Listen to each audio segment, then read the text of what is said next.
তাহলে আমরা 2 pi divided by lambda এতটুকুর পরিবর্তে আমরা বসাইতে পারি 1.57। দেখেন 2 pi divided by lambda is equal to 1.57। এখান থেকে যদি আমার ল্যামডার মানটা বের করতে হয় তাহলে 1.57 এই পেশে ট্রান্সফার করতে হবে আর ল্যামডাটা এখানে ট্রান্সফার করতে হবে।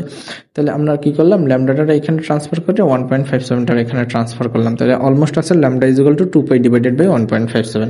এটা যদি ক্যালকুলেশন করেন 4.0002 মিটার আসবে। এটার অলমোস্ট আমরা 4 মিটার বলতে পারি।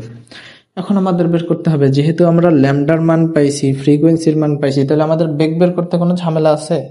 বেগ নির্ণয়ের formula V is equal two আমরা জানি এফ ল্যামডা। তাহলে বেগ নির্ণয়ের formula V is equal two F lambda. তাহলে এফ এর মান আমরা পাইলাম 100 আর ল্যামডার মান আমরা পাইলাম 4। তাহলে 100 ইন্টু 4 দিলে 400 মিটার পার সেকেন্ড বেগটা হয়ে যায়। আর বের করতে বলছে কি, পর্যায়কাল বের করতে বলছে টি।